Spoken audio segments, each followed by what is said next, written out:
rí gbogbo ẹ̀yin ọkùnrin tẹ́ ẹ bá wà kamil ẹ try ẹ mójútó ìyàwó yín ṣùgbọ́n ẹ má fẹ́ ìyàwó kan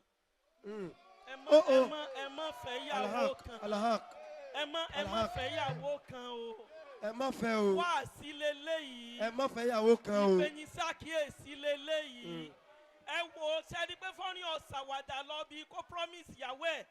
ọlọ́dọ̀ ń jẹ́ kẹ́yìn rí ọ̀rọ̀ ọkùnrin tó bá wà kamil kì í fẹ́ bí nǹkan o ọkùnrin tí ó bá lọ́la kì í fẹ́ bí nǹkan o ọkùnrin tí ó bá dàgbà rẹ̀ kì í fẹ́ bí nǹkan o.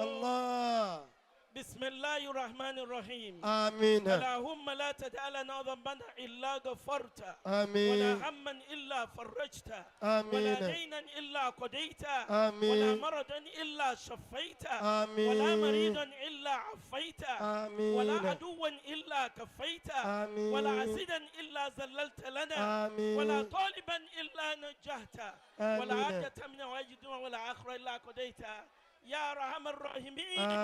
ويا رب العالمين ولا حول ولا قوة إلا بالله العلي العظيم. mo rí pé Ustaz Rohit wọ́n ṣàfi gbogbo àràkàtì sọ fún mi pé kàfílà ilẹ̀ ń sùn mo ti gbọ́ ọmọgbọ́n yín rí e subhana rabbika. abilizati amma